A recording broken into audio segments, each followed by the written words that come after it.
Hello guys, welcome to another video of stock market. Friends, Asian Speciality Films Limited इस company का IPO आज के दिन open होने जा रही है, जिसमें इसका कंप्लीट एनालिसिस करें, इसके business model, fundamentals, financials, details, price band, कब मतलब कि कब से कब तक ओपन रहेगा, कितना प्राइस रखा गया, जीएमपी लिस्टिंग कितना मिलेगा, इन सभी चीज़ों को डिस्कस करेंगे और साथ में भी देखेंगे क्या ये अप्लाई करने लायक आईपीओ है या फिर नहीं। तो चलिए फ्रेंड्स, वीडियो को स्टार्ट करते हैं। तो गाइस, ये जो कंपनी है इसका पूरा नाम है एशियन स्पेशलिटी फिल्म्स लिमिटेड, जो कि 23 जून आज के दिन ओपन होने जा रही है और 27 जून को क्लोज कर दिया जाएगा। 3 दिन की आईपीओ है, 23, 26 और 27 तक ओपन रहेगा। अगर कंपनी के बारे में बात करें तो 2002 में इनकॉर्पोरेट किया गया था, जो कि एक तरह का कंपनी जो स्पेशलाइज्ड प्लास्टिक प्रोडक्ट्स, जो कि होम इम्प्रूवमेंट और होम फर्निशिंग इंडस्ट्री को जो है सो यहाँ पे के लिए जो सो स्पेशलाइज्ड प्लास्टिक प्रोडक्ट्स जो सो किया जाता है, इसका जो है सो मैन्युफैक्चर और एक्सपोर्ट करती है। जिसमें कंपनी यहाँ पे अगर देखिएगा तो मल्टीनेशनल मॉडर्न ट्रेड रिटेलर्स को भी जैसे यहाँ पे एक्सपोर्ट करता है स्पेशलाइज्ड प्लास्टिक प्रोडक्ट्स का, जिसमें जैसे गाइस आइकिया है, Walmart, Kmart, Bed Bath and Beyond, रेस्टा, रंसवेन, कोल्स, क्रॉगर एट्सेट्रा, इन सभी मतलब कि कंपनी के रिटेलर्स हैं, जो कि इन कस्टमर्स है जिनको कंपनी जो है सो स्पेशलाइज्ड प्लास्टिक प्रोडक्ट्स जो है सो सप्लाई करता है, एक्सपोर्ट करती है। कंपनी का प्रोडक्ट लिस्ट अगर देखिएगा तो इसमें गाइस इंक्लूड है bath areas and accessories, artificial plants and flowers, kitchen and dining, storage and organisation, fitness and lifestyle, outdoor and utility products और कस्टमाइज्ड प्रोडक्ट्स। जिसमें गाइस जैसे ये सभी मतलब ये कंपनी के प्रोडक्ट्स की लिस्ट है, जिसमें गाइस और अगर देखें तो इसमें इंक्लूड है guys plastic films, spa slippers, baby shower caps, green house gutter seats etcetera, ये सभी मतलब कंपनी के और भी ये सब भी इंक्लूड है इसके स्पेशलाइज्ड प्लास्टिक प्रोडक्ट्स में। कंपनी का मार्केट और सेल जो होता है अपने प्रोडक्ट्स को जो है सो प्रीडोमिनेंटली 3 ब्रांड्स के अंदर जो है सो कंपनी अपने प्रोडक्ट्स को सेल और मार्केटिंग करती है, जो कि गाइज पहला है शावर कर्टन्स के लिए ड्रैपेरी नाम से, फिर रनर नाम से सेल्फ लाइनर्स के लिए, पपेरी नाम से artificial plants and placement mats के लिए। तो गाइस देखिए, कंपनी का जो बिजनेस मॉडल है अच्छी बिजनेस मॉडल है, लेकिन कंपनी के जो कॉम्पिटिटर है, बहुत सारे कंपनी के कॉम्पिटिटर और बहुत बड़े बड़े कंपनी के कॉम्पिटिटर है। अगर हम यहाँ पे इसके बारे में थोड़ा सा और जानें तो कंपनी यहाँ पे देखें तो एक डाइवर्सिफाइड कस्टमर बेस भी कंपनी बना रखी है, और लगभग यहाँ पे देखें तो अलग अलग वेरियस इंडस्ट्रीज में भी कंपनी जो है स्प्रेड कर चुका है, जिसमें गाइस इंक्लूड है लेकिन लिमिटेड यहाँ पे जो है सो होम फर्निशिंग का लिमिटेड नहीं है। इंक्लूड तो है लेकिन इसमें लिमिटेड नहीं है होम फर्निशिंग का, home decor, departmental stores, discount retailers, hyper markets, hardware और home improvements, office supplies stores का, एग्रीकल्चरल एंड मेडिकल इंडस्ट्री और international importers and wholesale distributors का। ये मतलब कि कंपनी का इसमें जैसे यहाँ पे लिमिटेड नहीं है, जो कि ये सब इंक्लूड तो है लेकिन लिमिटेड बिल्कुल भी नहीं है। और अगर हम यहाँ पे और आगे देखेंगे तो कंपनी जो है यहाँ पे मेडिकल इंडस्ट्री और इंटरनेशनल इंपोर्टर्स और होलसेल डायरेक्ट डिस्ट्रीब्यूटर्स भी कंपनी कर रहा है, जिसमें कंपनी अपने प्रोडक्ट्स 24 कंट्रीज़ में सप्लाई कर रही है। ये जो अपना प्रोडक्ट जो है स्पेशलाइज्ड प्लास्टिक प्रोडक्ट जो है ये लगभग 24 कंट्रीज़ में सप्लाई कर रहा है, जिसमें गाइस इंक्लूड है लेकिन लिमिटेड नहीं है, इंक्लूड है China, Saudi Arabia, US, Qatar, UK, Germany, Italy, Canada, Romania, Denmark, Poland, New Zealand, UAE, Spain, France, Austria, Kuwait, Belgium, Austria और स्वीडन एंड मेक्सिको जैसी कंट्रीज़ में कंपनी जो है अपने प्रोडक्ट्स को सप्लाई कर रहा है, एक्सपोर्ट कर रही है। यहाँ पे कंपनी जो है 2 स्टार एक्सपोर्ट हाउस भी जो है सो रिकॉग्नाइज किया गया था ministry of commerce and industry, government of India की तरफ से, और साथ में IKEA के द्वारा 2 बार कंपनी को जो है सो यहाँ पे best supplier of the year का अवार्ड भी दिया गया। मतलब कंपनी का अवार्ड वगैरह बहुत सारा दिया गया, मतलब ये कह सकते हैं कंपनी बहुत अच्छा इस्टेब्लिश कर रखी है मार्केट में, जो है सो बहुत ही शानदार इस्टेब्लिश कर रखा है। अगर हम इसके बाद थोड़ा सा और जाने तो हम लोग इसके वेबसाइट पर चलते हैं, जो कि गाइस देख सकते हैं इस तरह की इसकी वेबसाइट है, जिनके प्रोडक्ट्स यहाँ पे आप देख सकते हैं। बाथ एरिया, इस तरह का इसका बाथ एरिया, बाथ एरिया में क्या क्या इनके प्रोडक्ट्स है ये सभी देख सकते हैं। फिर उसके बाद गाइस यहाँ पे कंपनी किचन एंड डाइनिंग में भी ये सभी प्रोडक्ट्स कंपनी का है।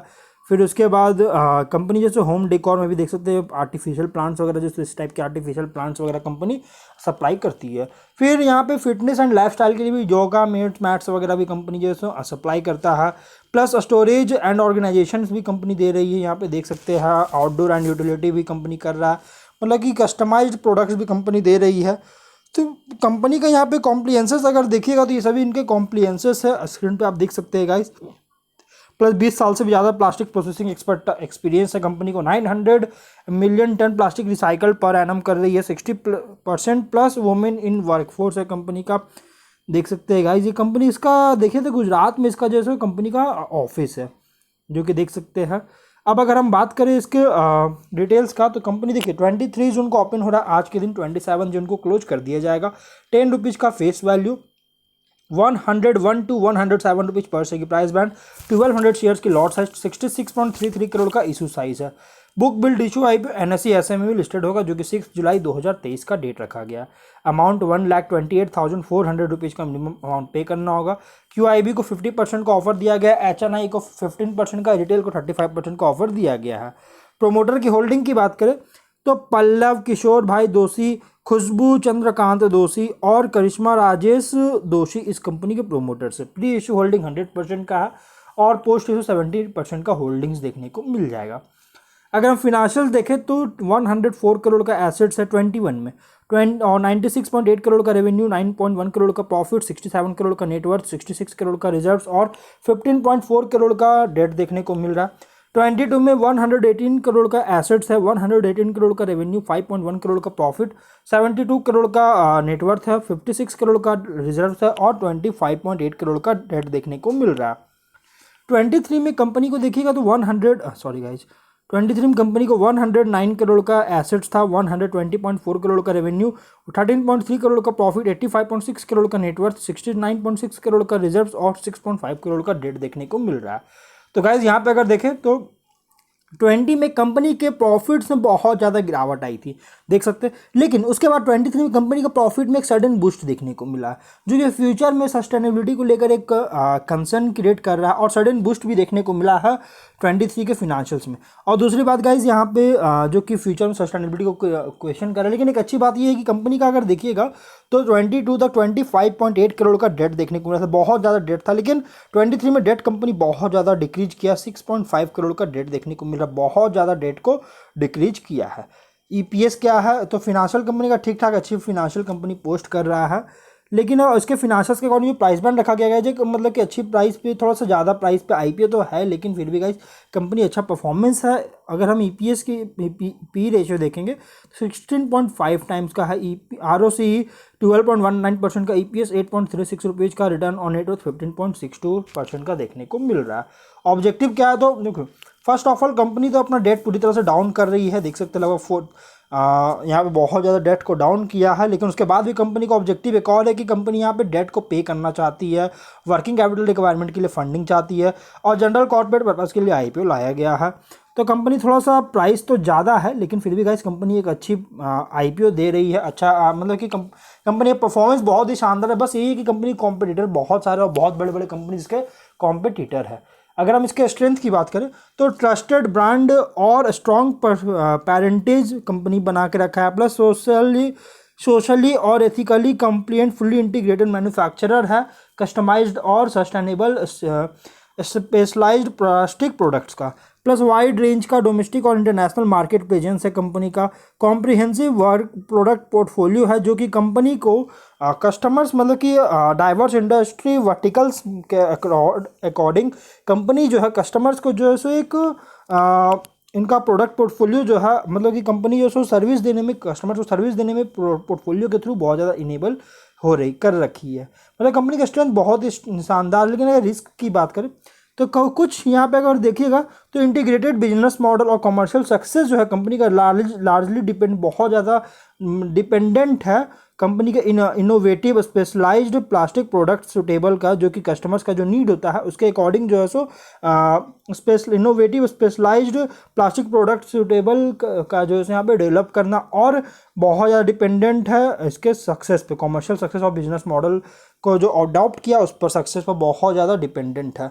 और इस वजह से गाइस कंपनी का अगर देखिएगा तो यहाँ पे कंपनी जो बताया गया the companies to inability to effectively utilise and manage the PPD and design divisions to develop innovative products would impact an integrated business model. मतलब कि कंपनी का यहाँ बताया जा रहा है कि कंपनी अगर ये पीपीडी और डिज़ाइन डिविजन्स जो होता है इसको मतलब कि यूटिलाइज या मैनेज करने में इनेबिलिटी का मतलब नहीं कर पा रही, इनेबिलिटी साबित हो चुकी है, और इसके कारण गाइस जो इनोवेटिव प्रोडक्ट जो है उसको डेवलप करने में नहीं कर पा रही है। इसके लिए इसके कारण गाइस कंपनी का जो बिजनेस है बहुत ज़्यादा इफेक्टिव हो सकता है, जिसके कारण कंपनी का रेवेन्यू और प्रॉफिट पे बहुत ज़्यादा इम्पैक्ट पड़ सकती है।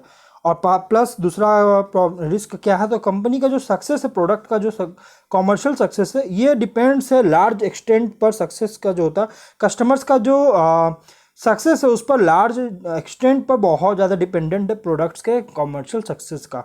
जिसके कारण गाइस अगर इसमें से इंडस्ट्री या फिर बिजनेस ये इनमें से अगर गाइस कस्टमर्स अगर अच्छा परफॉर्म नहीं कर पाएंगे, कस्टमर जो इनके साथ अगर जो इंगेज होती है तो वो अगर अच्छा परफॉर्म नहीं कर पाती तो कंपनी को बहुत ज़्यादा इफेक्ट पड़ सकता है, फिनेंशियल कंडीशन, बिजनेस ऑपरेशन के रिजल्ट में बहुत ज़्यादा इफेक्टिव हो सकता है। प्लस कंपनी का जो यहाँ पे देखिए प्रोडक्ट्स का जो सेल होता है ना, ये कुछ ही कस्टमर से बहुत ज़्यादा डिपेंडेंट है कंपनी, क्योंकि इसका जो सिग्निफिकेंट पोर्शन होता है रेवेन्यू का ये इसके कुछ ही कस्टमर से होता है, और इसमें कोई भी कस्टमर अगर इसको कंपनी को लॉस होता है तो इसके रेवेन्यू और सेल्स पे बहुत ज़्यादा डिक्रीज आ सकती है, जिसके कारण कंपनी का ऑपरेशन का रिजल्ट और बिजनेस पे इफेक्ट हो सकता है। तो गाइस ओवरऑल कंपनी ठीक ठाक अच्छी कंपनी है, बस यहाँ पे हाईली कॉम्पिटिटिव सेगमेंट में ऑपरेट हो रहा है। अगर हम इसके जीएमपी की बात करें गाइस तो 41 रुपीज़ का जीएमपी देखने को मिल रहा है, 38% की लिस्टिंग मिलने के चांसेस है, जो कि बहुत ही शानदार लिस्टिंग कंपनी दे रही है। तो गाइस अगर आप लिस्टिंग के लिए अप्लाई करने का सोच रहे हैं तो आप इसमें अप्लाई कर सकते हैं, आप इसको कंसीडर कर सकते हैं, होल्डिंग में रख सकते हैं। अगर आप इसमें लॉन्ग टर्म के लिए सोच रहे गाइस तो आप इसको होल्डिंग में रख सकते हैं, मतलब कि वॉच लिस्ट में आप रख सकते हैं। तो हम लोग जो है वीडियो को यहीं पर एंड करते हैं। अगर कोई डाउट है कमेंट बॉक्स से पूछे। मिलते हैं नेक्स्ट वीडियो में, टिल देन बाय बाय।